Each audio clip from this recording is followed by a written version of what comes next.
Assalomu alaykum. Bugungi o'tadigan mavzumiz maktabgacha surdo pedagogikasining boshqa fanlar bilan bog'liqligi mavzusi. Rejalarimiz maktabgacha surdo pedagogikaning pedagogika psixologiya bilan bog'liqligi, etika, estetika bilan, fiziologiya va anatomiya bilan va defektologiya fanlari bilan bog'liqligi rejalarini bosqichma-bosqich tarzda ko'rib o'tamiz. Ulardan dastlab surdo pedagogika fanining umumiy qonuniyatlariga asoslangan holda rivojlanadi. Maktabgacha yoshdagi har bolalarning ta'lim jarayonida individual yondashuv, didaktik o'yinlar, ko'rgazmalilik tamoyili, faollashtiruvchi metodlar muhim o'rin tutadi.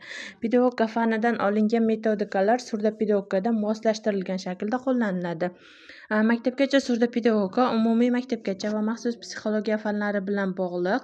Psixologiya insonning psixik rivojlanish qonuniyatlarini filogenez va antogenezda o'rganuvchi fan sifatida insonning rivojlanishi, tarbiyalanishi va atrof muhit bilan munosabatlari chog'ida shakllanadigan psixik jarayonlar, ya'ni tafakkur, tasavvur, his-tuyg'u, xotira kabilarni o'rganadi.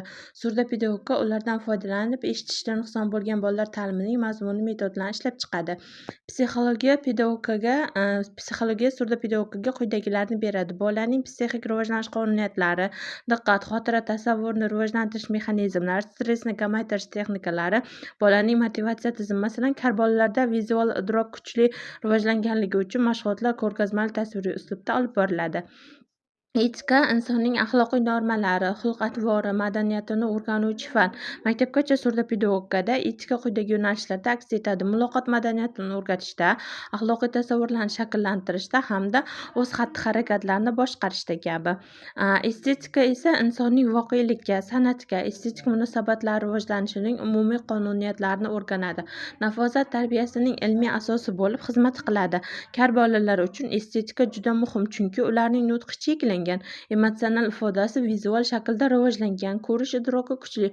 Shuning uchun ham estetika ta'lim jarayonida asosiy vositalardan biri hisoblanadi. Maktabgacha surdo pedagogika etika va estetika fanlari bilan uzviy bog'liq. Ularning umumiy maqsadi kar bolalarda to'g'ri axloqiy xatti-harakatni shakllantirish, go'zallikni idrok etish va ifodalash, muloqot madaniyati, estetik did, emotsional rivojlanishni ta'minlashdir. Etika bolani axloqiy jihatdan kamolga yetkazsa, estetika esa go'zallikni ko'rish, his qilish, ijod qilish ko'nikmalarini rivojlantiradi va shu kabilar. Fiziologiya maktabgacha surdo pedagogika fanining tabiiy ilmiy negizi bo'lib, insonni biologik evolyutsiya mahsuli sifatida o'rganadi.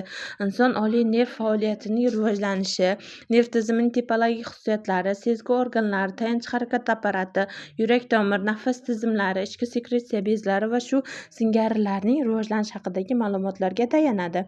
Fiziologiya fanining ma'lumotlari insonning oliy nerv tizimi haqidagi ta'limoti, shartli refleks aloqalarning shakllanishi, turli analizatorlarning faoliyati va bolaning psixik rivojlanishidagi tutgan o'rni to'g'risida ma'lumotlar surdo pedagogika fanining tabiiy ilmiy negizi, ya'ni psixofiziologik negizi bo'lib xizmat qiladi.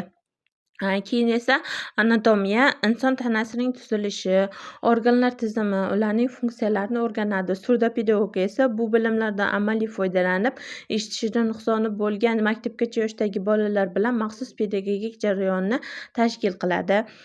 Maktabgacha surdo pedagogikaning anatomiya bilan bog'liqligi juda kuchli bo'lib, u eshitish organining tuzilishini, nutq apparati anatomiyasini, markaziy nerv tizimi faoliyatini, ko'rish va nafas tizimi buzilishini bilishni taqozo etadi. Maktabgacha surdo pedagogika defektologiya fanlari bilan ham juda keng va uzviy bog'liq, chunki defektologiya umumiy maxsus ta'lim nazariyalarini beradi. Surdo pedagogika esa ularni eshitish nuqsoni bo'lgan bolalar misolida amaliyotga tatbiq etadi. Ular o'zaro bog'langan yo'nalishlar orqali, ya'ni nutqni rivojlantiradi, eshitishni faollashtiradi, psixik jarayonlarni kuchaytiradi, ijtimoiylashuvni ta'minlaydi va maxsus ta'lim jarayonini tashkil qilishda o'zaro ahamiyatni kasb etadi. Bugungi o'tgan mavzumiz mana shulardan iborat edi. E'tiboringiz uchun rahmat.